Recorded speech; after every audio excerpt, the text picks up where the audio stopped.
one moment. Of course, I'm gonna think of my mother because it's my mother. So I think of her a lot. Next, I think of, Julian or my brother. I have moments where it's bits and pieces, like it's too much. You didn't even know who to grieve first. So you don't even know, you're confused. Your mind is confused, your feelings are confused. You don't know where to start.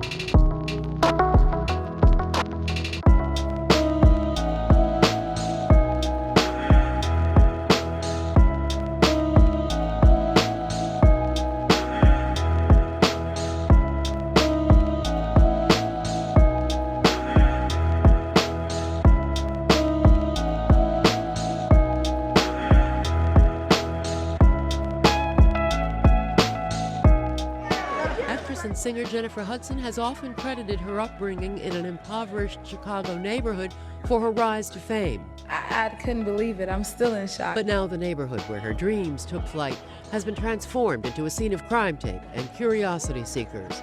Hudson's mother and brother were found shot to death inside their home.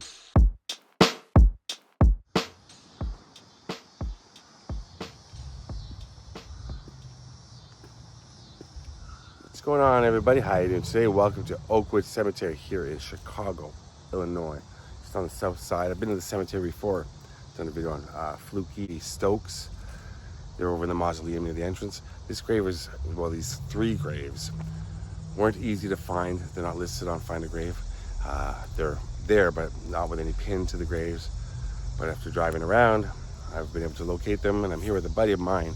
This is Maurice. Maurice, what's going on, my man? How you doing, Scott? How you feel? I'm feeling okay. We ready to tell this story? Oh, yeah, definitely, man. Let's do it. So this is the story of Jennifer Hudson, her family, her mother, her brother, and her nephew. Correct.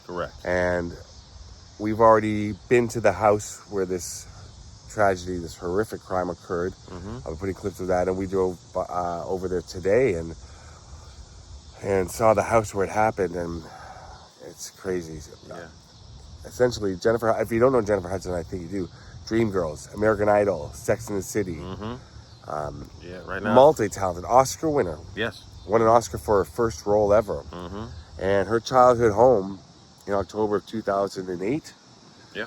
There is a brutal triple murder. Two people, her mother and brother were murdered there at the house, and then Correct. her 7-year-old nephew. 3 days later, they found him. They found him, yeah. Yeah. So let's talk about that for a moment. Okay.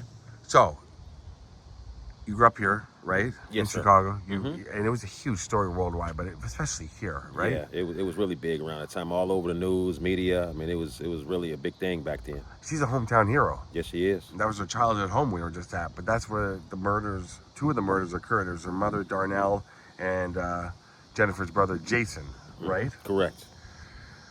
So they found the bodies in the house. 3 days later, 7-year-old Julian was found. The backseat of an SUV parked on the west side. Correct. Somewhere in Chicago here. And he had also been shot.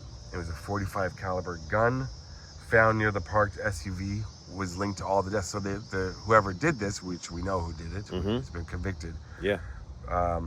Was linked to all of the shooting deaths. Correct. They found the gun. He just left the gun there. And I believe the SUV belonged to her brother. Yes. Right. So so the killer took the car. This is the house right here where I'm going to show you. I'm going to put some clips in. You can see the backyard. This is the back of the house right now.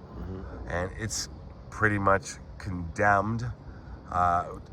It's for sale though, but it's boarded up. Here's the front of the house.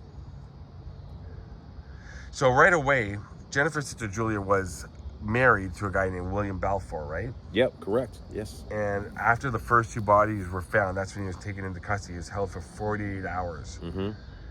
And then he was taken into custody by the IDOC, which is Illinois Department of Corrections, for suspected parole violation. Correct. Now, they were separated at the time of the shootings, but he was thrown out of the home that we're showing right now, by Jennifer's mother, right? I believe it was a mother, if I'm not mistaken. Yes. Threw him out, but he denied any involvement with it. This guy, he denies, but if you read interviews with him, he basically says it. He talks about it in the third person sometimes, but I mean... He denies it to this day that he didn't commit the murders. But we were just in the car talking about it, and I read something to you where he basically is just like, admits to it, but he talks about it in the third person. Right, exactly. Kind of reminded me of the OJ thing, If I Did It. Remember OJ wrote the book? Oh, yeah. Kind of reminded me of that. Right, yeah, exactly. So he was on parole for, he served almost 7 years in prison for attempted murder, carjacking, and possession of a stolen vehicle. So I think that they think the shootings that he had he had the argument again with his wife at the house. And then he tried to get a former girlfriend to provide him with a false alibi for the day that the day that the murders happened. Right. Now, this is what I thought. This is something that I'm sure, as I tell you this, it's going if you don't know already, this is something that aggravates me every time I read about it in any type of case.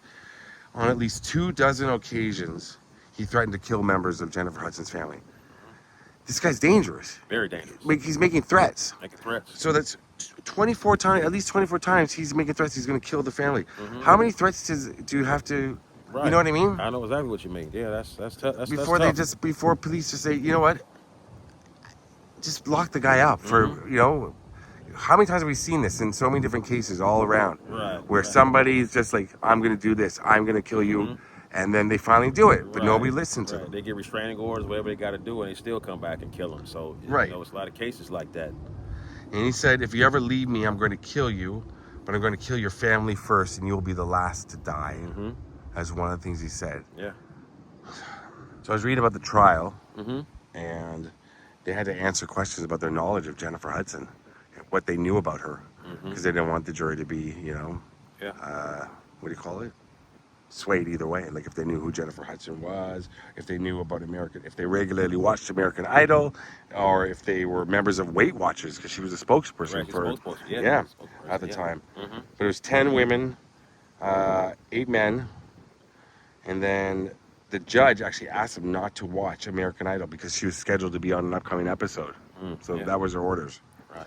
So I guess 10 women, 8 men. Is that what I said? 10 women. Yeah, 10 women, 8 men. And then it would be 12, so they had the alternates. So his defense was that the police were targeting him for the crime because they were under pressure to solve it quickly because they knew it was Jennifer Hudson. So he was saying that he was a scapegoat, he was a fall guy. Right. And the defense said that the DNA found in the gun and the fingerprints found in the SUV where little Julian was found did not match him. He pled not guilty and claimed he was nowhere near the house when the murders occurred. Right. So Jennifer Hudson testified. She was at the trial. She said none of us wanted her to marry him. We did not like how he treated her. So then her sister testified, said that Belfour was so jealous that he would become angry when the son kissed his mother. He was jealous of his own son, of Julian. That's terrible. Sorry, I'm not sure if he was the father.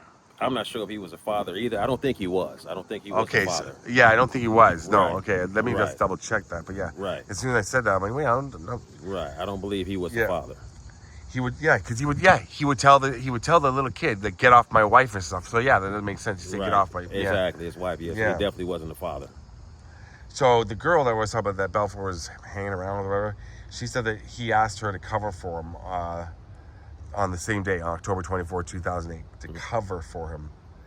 And said that she helped her buy a prom dress, treated her like a little sister. And he said, if anybody ever asks you, I've been out west all day. So there was no DNA, but there was gunshot residue was found on the steering wheel of his vehicle and the steering of the Suburban, which was the SUV. Said that no traces of his DNA was found on the murder weapon, but that doesn't mean that he never handled the gun. This part, let me read this part. Let me get my phone. Okay. Let's see. Here it is. So Pauline Gordon, who is an analyst, a DNA analyst, said that some people shed skin cells faster. Gloves could have been worn as well. Yeah. Right. Gloves could have been worn. Yeah. A lot of times they do wear gloves. Yeah, and it seems like, and it's October, Chicago, but also he's committing a major crime and he's cognizant of the fact he's doing it. Exactly. He was found guilty, 3 counts of murder, and they voted on. The jury went through a process. They voted on if each witness was credible. Then they created a timeline of the crime to compare it with their Belfour's alibi. He faced mandatory life without parole. Illinois does not have the death penalty, as we know, under any circumstances. Right, no death penalty. Right. So he's sentenced to life without parole, where he still is today. Now, let me find that article. I want to read to you what he said. Okay. So he did an interview. So I'm going to read this part from my phone here, because this is what I found, and this is what we were talking about in the car. This guy, like, he's obviously a little crazy, but by that I mean I think clinically insane. Definitely insane. I think he's disassociated himself from the crime. I don't think he thinks he even did it, because during the interview he said it was due to a large conspiracy that involved the police, witnesses, and lawyers, and they had nothing to do with the murders. But the guy from the news, Chuck Gordy, says here, from WLS-TV, which is an ABC affiliated station here in Chicago. So he asked him, why was the 7-year-old, why was Julian murdered? So this is what the murderer, Belfour, said. He goes, it could have been a wrong place at the wrong time. The person who come in there to kill somebody don't kill who they kill. If you're a witness and you can identify somebody, they could say I killed him because he could have identified me, but that's not the case. So then the reporter goes, that 7-year-old boy could have identified you. And then Belfour goes, that's what I said earlier, that he could identify me and that's why he got killed. Or he killed him because he could identify him. Now Julian was smart. He could remember faces. So right in that very last, he said, he could identify me and that's why he got killed. Then he switches to third person, or saying, or he killed him, the murderer. Right. He killed him because Julian, could identify him. Yeah, he was very smart. Yeah, he's like, in the same sentence, he goes, yeah, but it wasn't me. Right. But if it was me, you know. Right. Very, very. Yeah, very, very, yeah. You know. So we made it. We found their graves, their final resting places. We'll go to Jennifer's mom first. And I haven't been to the grave site since we buried them. But now I want to go because I feel like, okay, we've accomplished this. We've done this. We got justice for you. I can't come back here empty-handed. So I came back with justice being served. So now I feel like I deserve to be able to see them. To stand above the grave. Right. We're looking right up here. Darnell Hudson Donnerson. And I love the nickname. Do you see the nickname? See what it says there? Oh, yeah. Yeah. Doll. Yeah. Yes. Read that. What does it say? Loving daughter. It says loving daughter, mother, and grandmother. Yeah. Yes. November 7th. 1950, October 24th, 2008. Right. Now, right, 1 down, 2 over, Jason Samuel Hudson. Read that. I love that. Man, it says the pettiest one of us. The prettiest one. Oh, the prettiest. I said prettiest? Yeah, the prettiest one of us. February 17th, 1979 to October 24th, 2008. Look at that smile. Wow. It's a great picture. Right, and I love that there's a little bit, for such a horrific ending of crime, there's a little bit of humor on that. Yeah, there's a little humor on it. Yeah. You know, a little bit of, Definitely a little bit of humor. And sadly, right, directly beside grandmother's, there's Julian. Shoe spots.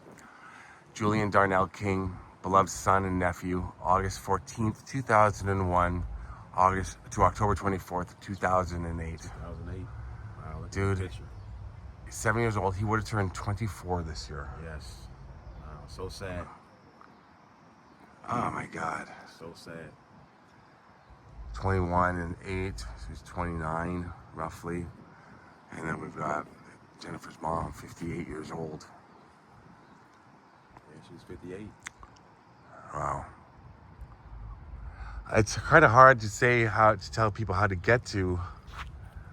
I always like to tell people how to be if they want to be able to come out here. Kind of come to the back and look for this gray mausoleum by the pond, right? There's not too many of these mausoleums here. Yeah, it's these not too ones. many. There's not too many. Come to the back, and the back of the cemetery. You're gonna come in the front entrance. You go towards the church, go around the big pond, and then to the back. But yeah, here they are.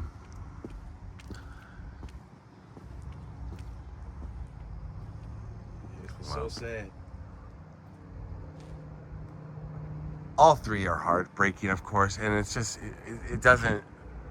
When it's a little kid like that, I wonder.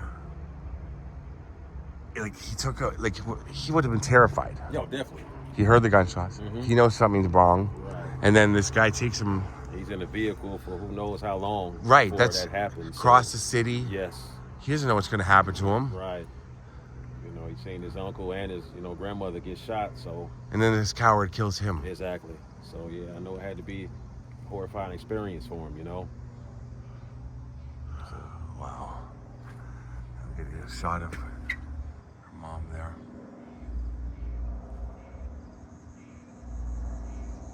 Handsome little dude too.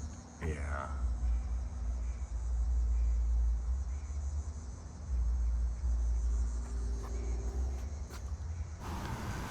So as for the childhood home of Jennifer Hudson, here it is. Here we're standing outside of it. Got some footage and some pictures of it as well, putting it together. It's a lonely place. It's surrounded on either side by a vacant lot. And there used to be 3 white crosses that were there for quite a long time. They're no longer there. The Cook County Land Bank Authority paid nothing for the property, so they essentially own it now. And they received a tax certificate for it, and now it's for sale. The minimum asking price is $20,000. But it's been a long time. It's just been sitting there. In some of the photos, you'll see that there's a red X above the front door. That was to alert police and fire officials of potential structural hazards when entering their house. And here I am trying to get a shot from the side, but as you can see, it's quite overgrown. Investigators in the backyard looking at the property. There are no photos of the house's interior, and the house has not been renovated, so how it was left that day is what it looks like inside. Now, according to the Cook County Land Bank Authority, there have been several applicants for the property, and it's going to be marketed until an offer is accepted. And also I should mention that William Belfour, the man who committed the crimes, had a house on this street or lived on this street as well. So we're not going to end it just yet, because I just want to talk about, like, what were we seeing when we were at the house? Like, Maurice, what were we seeing? Like, we're seeing something. Why? What was his end game? That's Right. I think that's what we like. He must have been on a different level of crazy and not thinking straight, because he would be the number one suspect right away. Definitely the number one suspect. Even if he got rid of, and I hate to say it like that, Julian, the last witness, he would have been the main suspect right away. There was no way. He just wanted revenge. Right, because there was a history between them, so he definitely would have been the suspect. What was he thinking? And Right.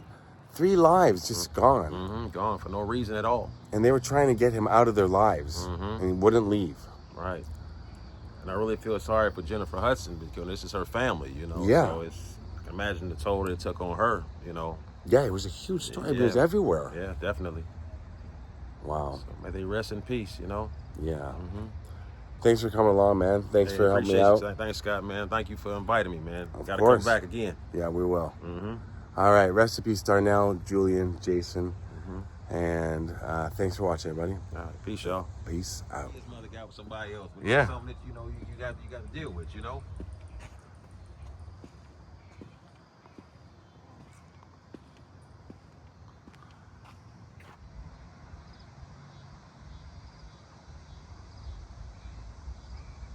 As we're still here, I do have 3 rocks and 1 smaller one. Oh, you got some rocks? Yeah, and I think probably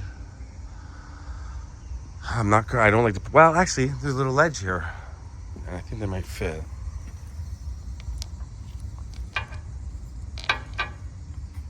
And I wanted to, as I was saying, I wanted to bring a little toy for Juice Box. Yeah. We weren't able to find a store around here in time, but I'll come back, or else you'll come back out for me and leave one for me. Oh yeah, of course. Yeah, bring a little toy. But I'll be back in Chicago. I'm here for a few more days anyway, but I'll be back in Chicago always. Love this city. All right.